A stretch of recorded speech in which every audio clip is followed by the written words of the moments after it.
Hello, Denise. Buenas tardes, and welcome to the Strong Latina Project. Thank you so much for having me. I'm honored to be here. Well, I am very much looking forward to you sharing your story with us.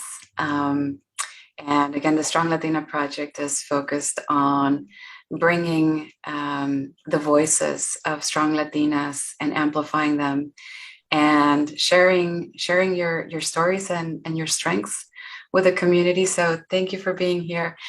Um, so Denise, share to tell me your story. What is your story?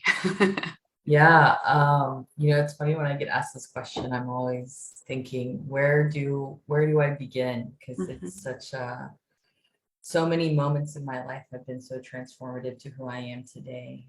I think the best place to start is probably as a teenager. I grew up in Houston with a single parent, though my dad was around. My parents were just divorced, um, and I share that because we grew up with a great deal of financial hardship and adversity. And growing up, I saw a lot of inequities in my life.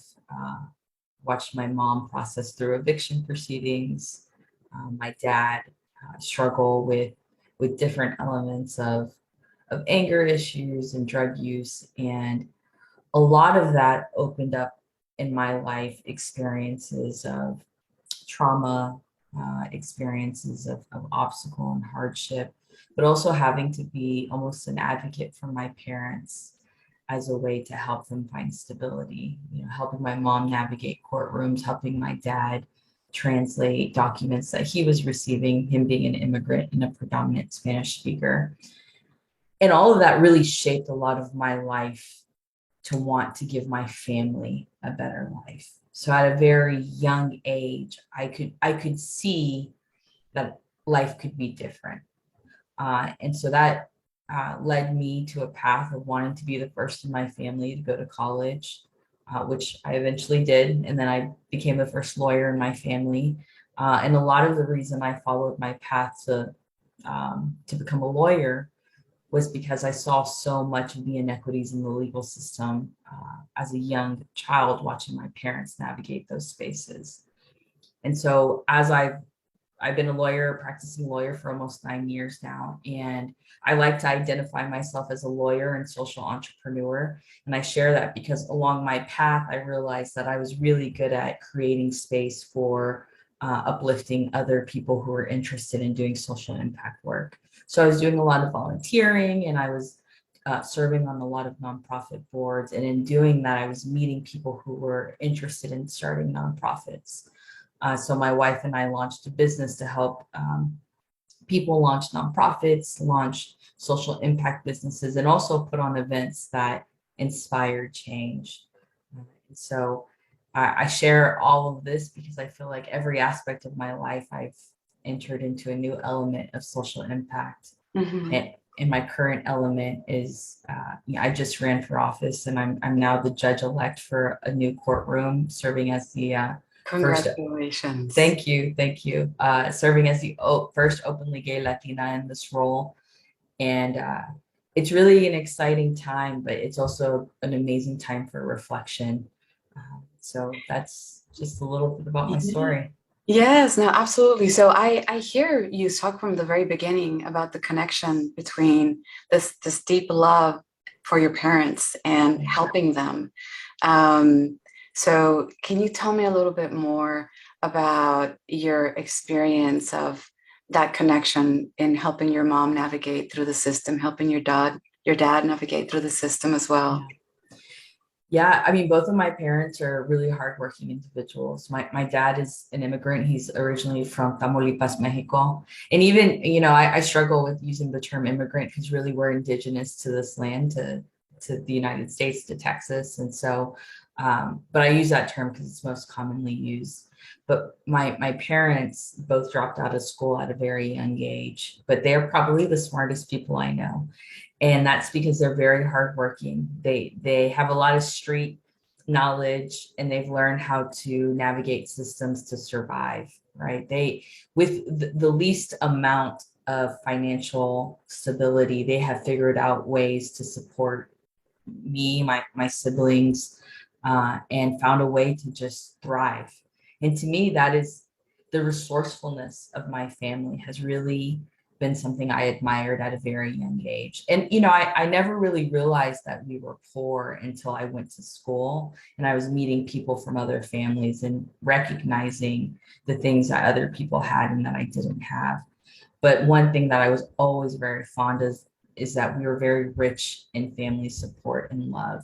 And some of my fondest memories growing up are being with family at a barbecue and just laughing and having a good time and hearing stories about our great grandparents doing, traveling and all of the things that they experienced. And so at a very young age, I just really appreciated and had a fond admiration for my parents. Even though they were, they dropped out of school, they were blue collar workers. To me, they were just amazing. They were superheroes, right? And as I got older and I became a teenager, I watched my mom work 2 or 3 jobs and never complained. She rarely complained about work. It was always this grander vision of, I'm making this sacrifice to give you and your sister a better life. And the same for my dad. My dad is a truck driver. He wakes up at 3 a.m. almost every single day, doesn't get home until 6 p.m. and then does it all again. But he never complains about working. In fact, every time I talk to him, even, today, I talked to him just a couple of weeks ago and like, hey, papi, how are you doing? You're working so hard still. He's like, ay, mija, but I love to work.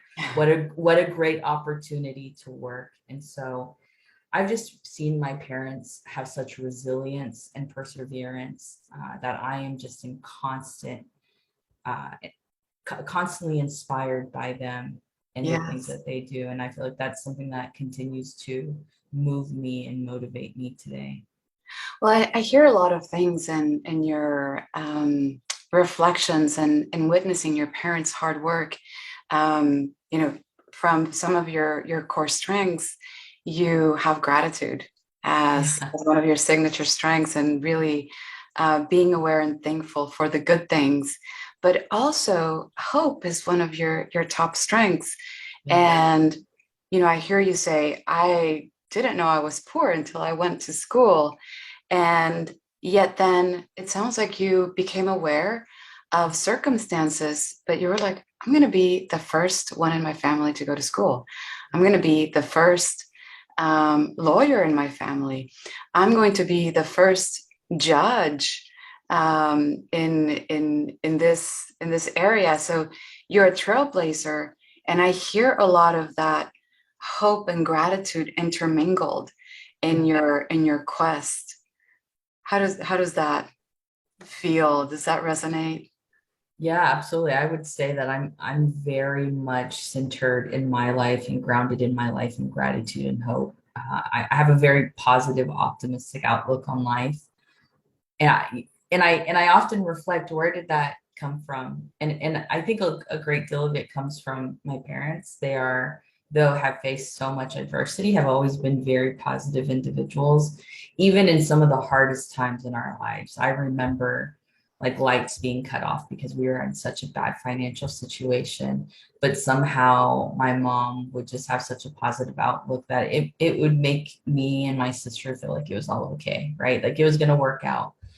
But the honest truth is my gratitude and hope that I have now, that has developed and strengthened over time. I was actually very ashamed at one point in my life of my situation of being poor, of not having a lot. And I don't know when that shifted, but at some point I realized that my adversity was actually my strength. It gave me perspective.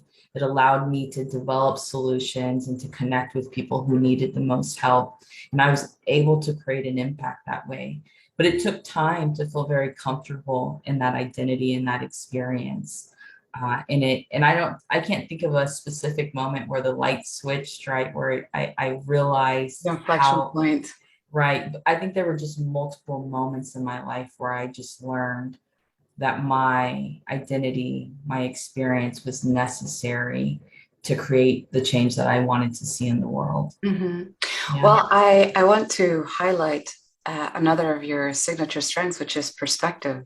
And Yeah. I think that that is key for what you're talking about right now, where perspective allows you to see the world in a way that makes sense to you Yeah. and then to express it to others. So what I'm hearing is, you were going through having feelings of shame in the situation, and then bringing this strength is like, well, wait, what is the context that I'm operating with, and how can I make, sometimes they say lemonade out of lemons, I say margaritas. So let's margarita.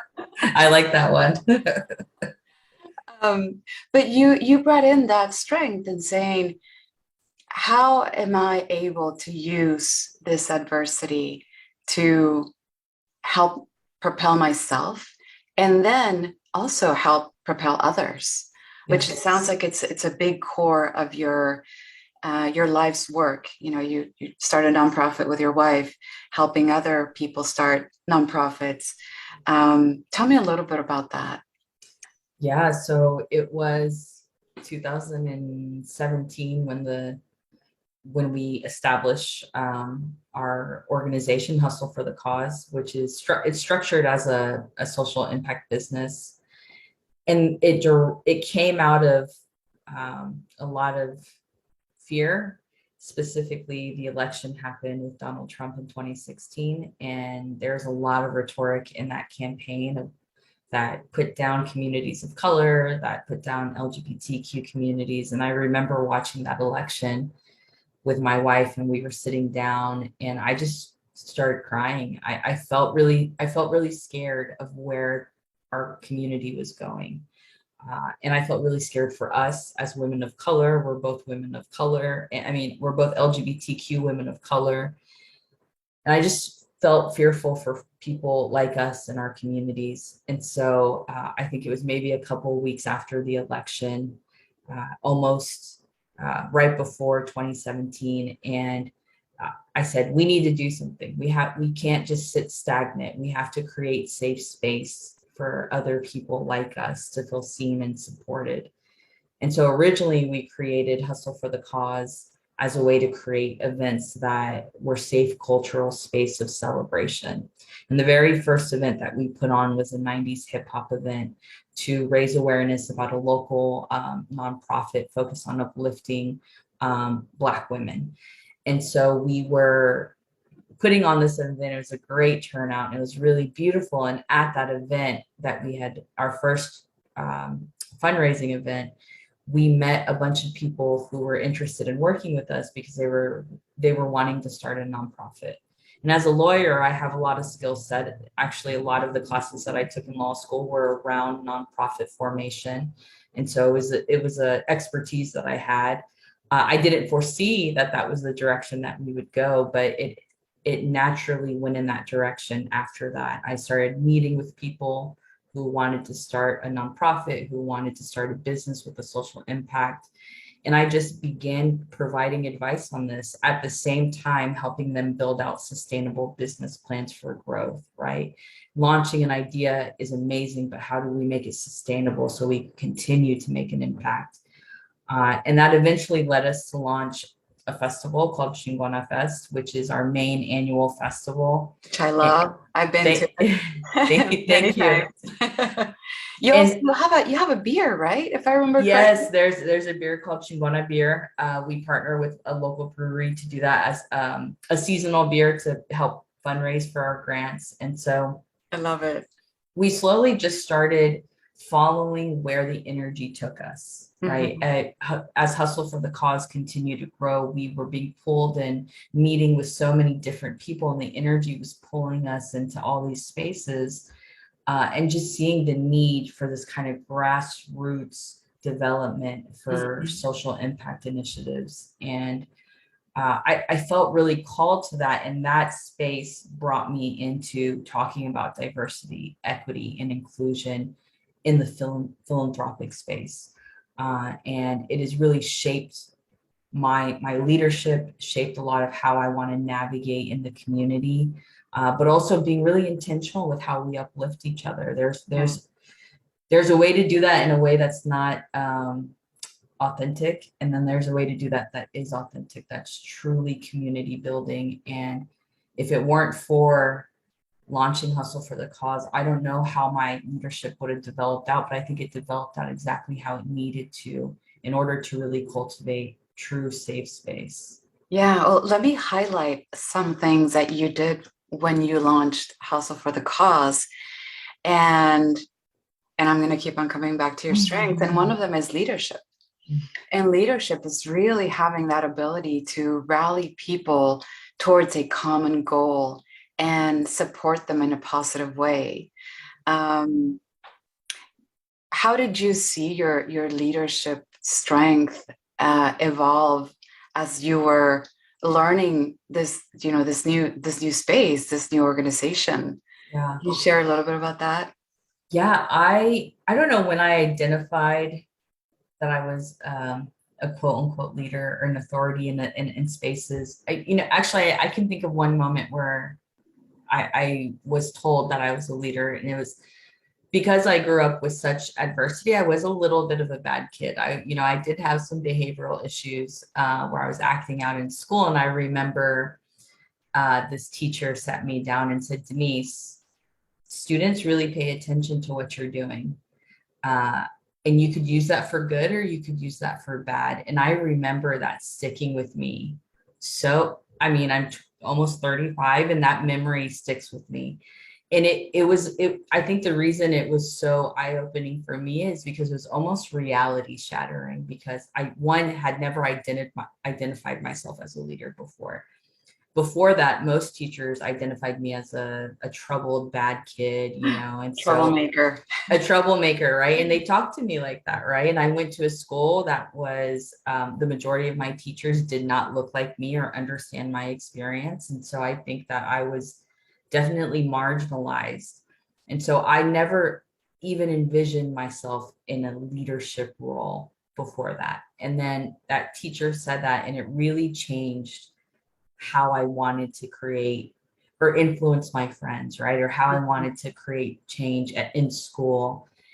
And so after that, I got really involved with nonprofit work as a teenager, doing teaching young Latinos how to uh, debate, how to speak in public, how to talk on issues like assimilation and other social issues that impact the Latino community. And I think as years went on, I realized that I had a skill at public speaking, and I had a skill of inspiring folks to talk on really deep social issues that were impacting our community. And as I realized that, I was also realizing how important it is to be authentic and how important it is to just tell your story and to uplift people. And so much of what my experience is, growing up with adversity and feeling shame around that, a lot of people have that experience. And so once I started to identify that my adversity was my power, right? It was my strength. I wanted to awaken that in others. I wanted other people to feel seen, and I wanted them to feel supported, and I wanted to see their power, because I truly believe when you awaken that in people, that's when we can transform our lives. We can transform our reality into the direction that we want, which is to thrive, to succeed, to live in gratitude. And I just little moments like that throughout my life where I just wanted to build that in others as I began to build that within myself. Yeah. So I hear, first of all, it's incredible how one small comment can have such a shift and impact in a lifetime. Yeah. Right. And so just reflecting, by the way, my nickname when I was growing up for my dad was troublemaker, which I I can totally empathize. How labels can be damaging, and they can also be uplifting. But more than anything, I hear you talk about authenticity and truth, and that means going beyond any labels that either somebody has applied to you, you have applied to yourself, society is putting on you. as far as stereotypes or biases. Um, and so when I hear you speak and going back to strengths, I see fairness really coming up in something that has prompted you to move towards the things that you are doing. Yeah. Whether it has been reflected in your choice of profession as a lawyer, and or you talk about now diversity, equity, and inclusion kind of being something that you realize is helping people transcend and go into a place of thriving. Tell me a little bit about that process, specifically around your choice of career, and what did that look like? Because law school is not easy, right? No, it was like probably the hardest experience for me. I think because I saw such inequity and injustice growing up, it it really shaped me to want to fight for fairness, to fight for justice. And this is a memory that comes to mind the most. I remember when my mom was going through the eviction proceeding. We were living in a home that the plumbing wasn't working, and I remember thinking, this isn't right. I didn't know the law. I was like 13 years old. I was very young. There's no way I could have known property law at that time. But I remember in my gut thinking, this isn't right for my mom to have to pay for a plumber to come out to fix this issue that continues to be an issue, and then be required to pay rent and without consideration of the repairs to a home that we did not own. Mhm. And I just remember telling my mom, this isn't right. But my mom, being a Latina growing up, being told that she had to be quiet, that she had to be subservient, really did not want to challenge that.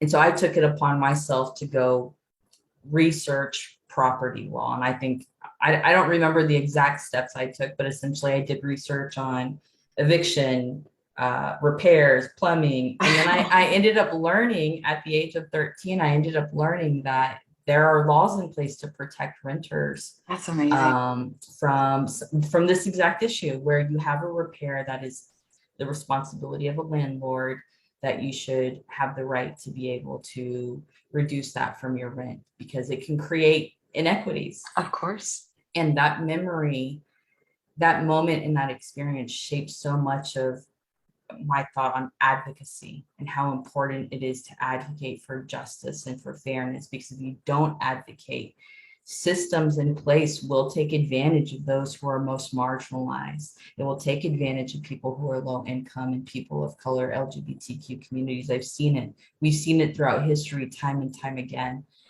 And I think, those were moments that I was really ashamed of, but I realized those moments fueled such inspiration in me to be where I am today. And it continues to give me a perspective of saying, we have to fight and advocate, and we have to push our systems to be more fair and to be more just. And if we don't, then they won't. That's the truth. And I think now we live in a time during the pandemic where we're seeing so many social issues being magnified. Mhm. And it's just an opportunity for us to not be quiet, to be loud for those who are most impacted, and to use the knowledge that we've gained over time to make a difference. And so law school wasn't easy. It was very hard. And it's hard for all of the same reasons, which is law school, the system of law school is a system that is typically doesn't serve communities of color. And in fact, women couldn't be lawyers for a really long time. People of color couldn't go to law school for a really long time. And it's not until within I think the 1960s or the 1970s that began to shift and change. That's not that long ago. Oh.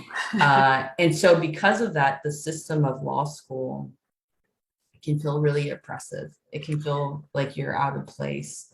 And I was one of a few Latinas at my law school. It was the first time I felt like a quote unquote minority.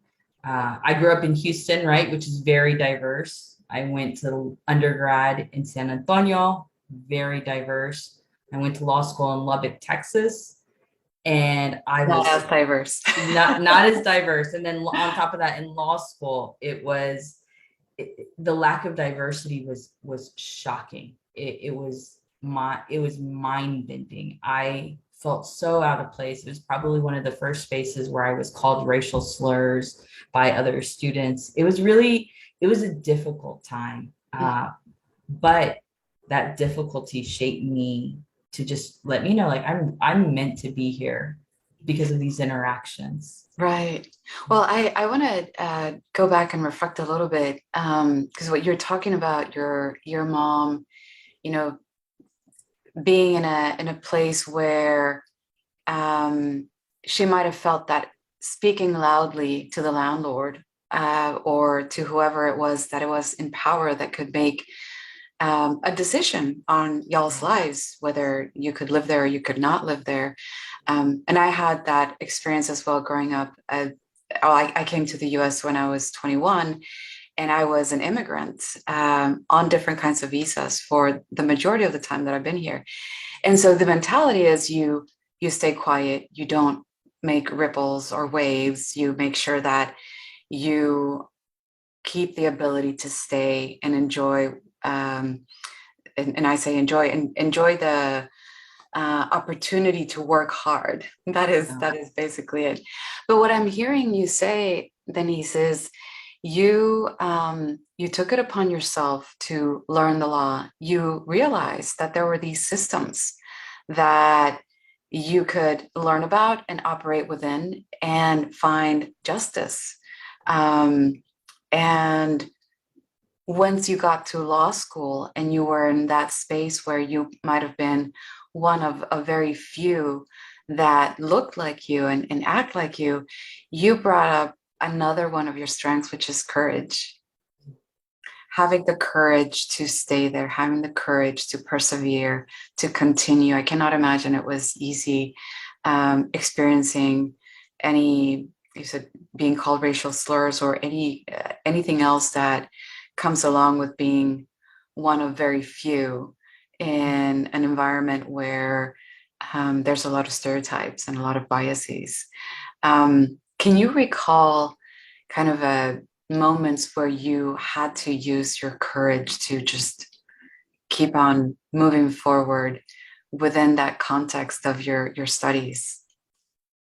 Yeah, there are a lot of moments in law school where I felt I had to use courage to just be, to exist. And one of those moments for me was struggling and navigating with my LGBTQ identity.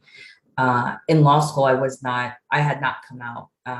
And I grew up in a Latino household, grew up Catholic. It was really difficult to live with the identity and realizing that I was LGBTQ, that this wasn't something that I could hide anymore. And as I spent most of my life fighting for justice for my family, I realized that I couldn't really do that in an authentic way for the community if I wasn't doing it for myself. I felt a lot of mental turmoil with not being out, with being in the closet. And in law school, I met my wife, who was then my girlfriend. I met her in law school, and She was studying as well in the same place. yeah, so we both went to Texas Tech. She was studying business and I was in law school. And so because I could never date a lawyer. So One in the household is enough. one in the household is absolutely enough. But yeah, we met at Texas Tech, and I remember just feeling so seen and so supported and so liberated by meeting someone who appreciated me for all of me, not just, for being Latina and being, from a background of struggle and appreciating my experience, but seeing me for every aspect of me. And but it was hard because it was only in small circles that I started to come out. So I came out to friends in law school, but I hadn't come out to my family. And so in law school, I had to make that decision on, am I going to continue to live my life hiding who I am from my family? Or am I going to finally have the courage to be who I am and to live in my authentic self? And I really feel like law school, there's so many challenges happening, so many conversations around what is equity, what is equality, what is justice, and feeling that turmoil and those discussions within myself, right? About who my own equity, my own equality, and ultimately making the decision to come out to my parents, to my mom, to my dad, and Big act of it, bravery. yeah, and it was scary. I was terrified. I think I cried many nights before I made the decision to come out to my family. And but it was the best thing that I ever did, because after I did that, I felt free, but it took a lot of courage, and because I was really afraid that there could have been a possibility that my family said, we're not going to talk to you anymore, or to exclude me. And I'm very blessed that that wasn't the case, and that they were very loving and accepting. It was probably one of the most transformative moments in my life, where I realized taking the courage to live your authentic life is the best thing you can do for yourself, no matter what. Right. And it doesn't mean, like you said, it was scary. Sometimes people think that to be brave means that you wake up and you don't feel any jitters or fear. Like it's actually, I think, and what I'm hearing from you say is like you were deep in it, you felt it fully, Yeah, and you walked through it. yeah, yes, absolutely. And I think that moment has replicated itself so many times in other places. And now it's in the shape of, you're in professional settings and somebody says something that's inappropriate, and you have to have a moment of reflection where you say, do I have the courage to say something? Because you really want to begin to disrupt inequities. Do you not say something? And I think because I've had such courage in that moment, I continue to replicate that courage in other spaces to create room for authenticity and safe space for others. Denise, would you say that your courage, your bravery is kind of like a muscle? Do you feel like the more you Yeah, exercise it, the more it's a little bit easier? Not that it's less scary, but yeah. I would absolutely say that it's a muscle. And the reason I say that is because the process is almost the same as that first time that I came out, for every scary situation, which is lots of quick moments of reflection, right? You're constantly playing in your head. If I do this, then what? And then how do I feel? And what type of anxiety, and all of that, while having anxiety in the moment. But the more that I make courageous decisions, the more that I'm learning that if you're doing something with courage, you're often doing that because you're often thinking about doing that because it's the right thing to do. mhm. And I have never regretted having courage to stand up for what's right in my life, even if that meant that I made someone angry. There have been times where I've had to talk to someone, and they've become angry with me. I've also learned that sometimes people's anger is not about you at all. Mhm. And it's often their own processing of their own experiences. And every time that that's happened, people have come back to me and said, thank you for saying something. It really opened my eyes to how I can grow. Well, I want to double click into that because what you are bringing up sounds to me a lot like another of your strengths, which is curiosity, Mhm. right? Where we're talking about being in a difficult situation and facing anger, but you're also saying you're bringing the perspective of, you know what? Maybe what they're experiencing is really what about themselves. But it sounds like you're bringing this innate curiosity to the conversation, even if it's a situation of being brave and challenging something. Does that resonate with you? Yeah, I think I've always been I've always had a lot of curiosity about life, about relationships, about community. And when I say relationships, I don't mean romantic. I mean the relationships that we have with each other Mhm. and what those dynamics look like. And I, for a long time, have really been observant of relationships. And I think a lot of who I am goes back to my childhood and just observing the dynamics of the people around me, and trying to have a good understanding to create peace, right? And because of that, I now look at relationships and dynamics in such a different way. But realizing that our relationships that we share in community impact community as a whole, and it impacts the direction that we go as a community. And so I feel like my curiosity has now moved in a direction of how do I use my curiosity in a way that allows me to learn more, to be able to be a better facilitator of justice, how I can be a better community builder. And I always feel like I am a lifetime learner. I never feel like I stop learning. I'm reading constantly. I just read a book called Emergent Strategy, where it talks a lot about relationships and intentionality and how we begin to use the relationships that we see in nature and how we can begin to build that within our own relationships and community. And it's just really beautiful, the stuff that I'm learning. But I think if it weren't for my curiosity, I wouldn't be willing to dive into these topics that I have no idea about. But it's all with a mission, right? Of just trying Right. to be the best version of myself.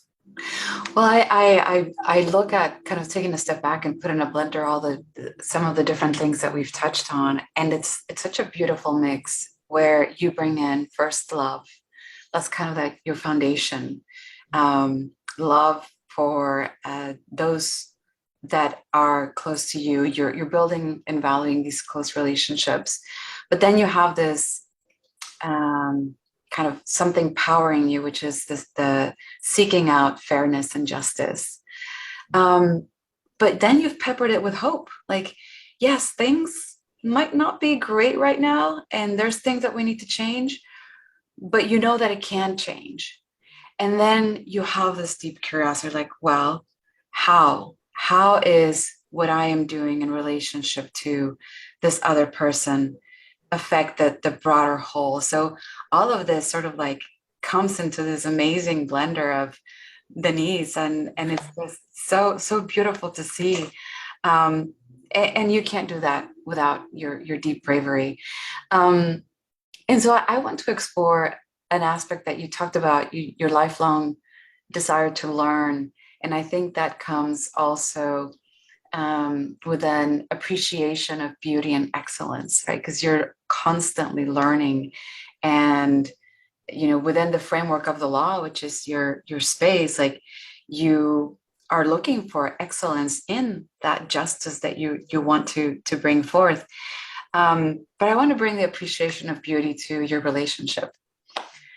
Would you mind sharing a little bit about your wife and that process of coming together? Yeah, so my wife is amazing. Her name's Krista. She goes by Chris. So we met at Texas Tech. As I said, we're both women of color who lived in Lubbock, which was really hard. And so when we met, we instantly had such a deep bond. And I think a lot of that comes from the fact that we share a lot of similar lived experience. We both come from low income communities. She's the first person in her family to go to college. She's the oldest in her family. I'm the oldest in my family. So we both carry these dynamics of wanting to help our families have better lives. And our sim Trailblazers. yes, both leaders in that sense. And our siblings both look at us as mentors and guiding light to that. And so when we met and we shared those experiences together, it was just an instantaneous click of a deeper meaning of why we were here in Lubbock, something deeper to why we were in school, trying to be the best versions of ourselves. And I think in moments where I began to really doubt my ability to finish law school and whether or not I could achieve, she was really my backbone. and the thing that helped me always see the best in myself. And I have to, give this to my wife, because I've never seen someone be so intuitive of care. I would share one thing like in passing to my wife, like, oh, my favorite highlighter is the pink highlighter because I hate. And she would go out of her way during a time of stress, like during study week for me, to create care packages with little things that I had said throughout like our dates, to say, hey, I heard you and I see you and I'm here to support you. And I had never had anyone do that for me like that, in a romantic relationship. And when That is you're, so powerful. I see you. yes, I see I you. see you fully, and I Yeah. appreciate you. And you can rely on me, Yeah. right? Yes. Yeah. And so I'm very blessed to have a partner who really loves, supports, and sees me for all of me. And not just the positive, even the bad times, the hard times that every relationship has. To see and love the best in me, even in those hard times, I think is all I could ever ask for in a relationship. And so, of course, I married her. How long have you been married? So we've been married, we're going on 3 years now, but we've been together for a little over 10 years. And so we've had a lifetime together, is what it feels like, in a very positive way. And I feel like my soul has known her soul for many, many generations. And so it's a really beautiful experience, and I'm very blessed. How beautiful. I think I remember, oh my goodness, I am having a Friday moment. The Justice of the Supreme Court, goodness gracious, she just passed away. How is it possible? Yes, Ruth Bader Ginsburg. Thank you, RBG. Yes, Yes. RBG. I think she said something about how important the choice in your life partner can be, and how pivotal of a thing it was for her. Yes. And I see you express that, and I've lived that now. I've actually been married for 2 years as well. Congratulations. Thank you. And he's wonderful. But it makes such an incredible impact, and I hear you say that, in being seen, being supported, be accepted, and be able to give that as well. Yeah. So you go back, and I hear you went from Houston to San Antonio to Lubbock. Yeah. And then you graduate, you persevere, you graduate, then you come to Austin. Yeah. You create this amazing community organization. Now you're a judge. What, by the way, when was that? What did that happen? So I was elected on March 1st of this past year. So And 24 days ago. yes, 24 days ago I was Oh my elected, which goodness. is wild to think about, because it feels like it's been much longer.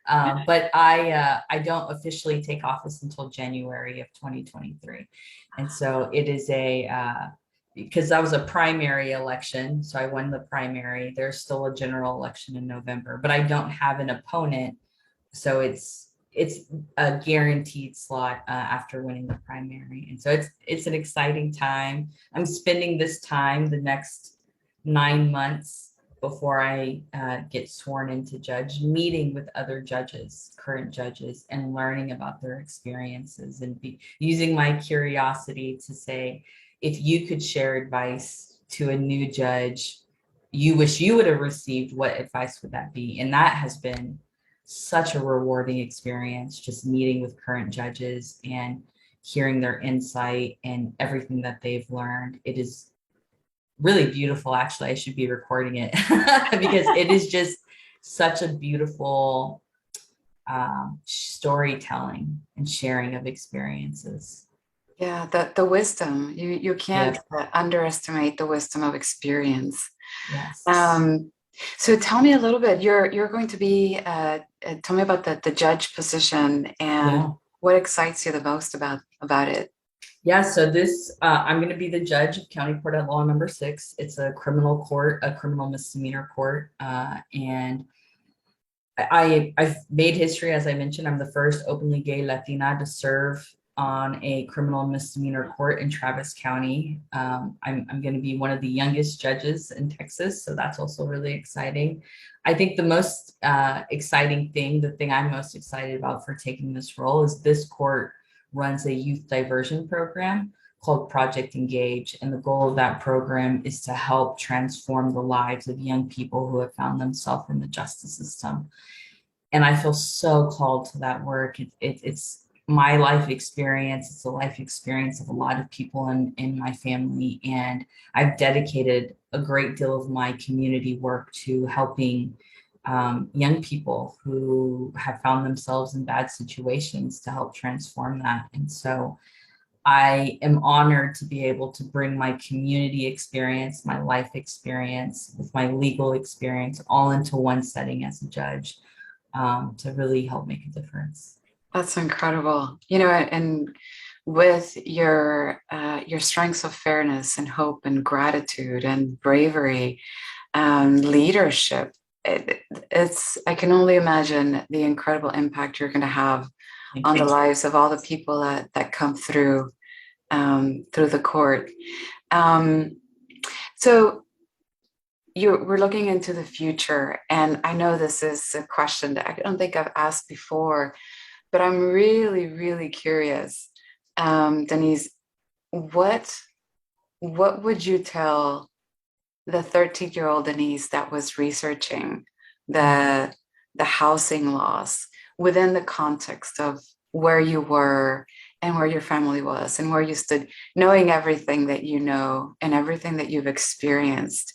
You and I talked a little bit about the Strong Latina Project and how we want to create this playbook to help people navigate. What would have been pieces of that compass that you would go back and give to young Denise? Yeah, if I could talk to 13-year-old Denise, I would say, one, come out, just be you, live your authentic life, no matter of judgment. It is sooner is the best rather than later. And I think the other advice that I would give is to really appreciate these hard moments as teaching moments. One term that or one phrase that I've learned now is that failure really isn't failure. You haven't failed. It's an opportunity of growth. And it's an opportunity to learn how you can be a better version of yourself. And so really live in those moments of adversity and view them for opportunities of strength and growth as an individual, but as a future leader. And I share that with everyone because I really believe that we all have the ability to create change. We all have the ability to lead in our community. And we all have individual experiences and perspective that make us unique. And through that, we can share a story that will inspire someone else, right? The more you allow your own light to shine, the more you give people permission to let their own light shine. Mm-hmm. So that's the advice that I would give. That's beautiful. And I also hear a lot about allowing yourself to experience the hardship and the joy, knowing that they're both there, that they're both connected. Yeah.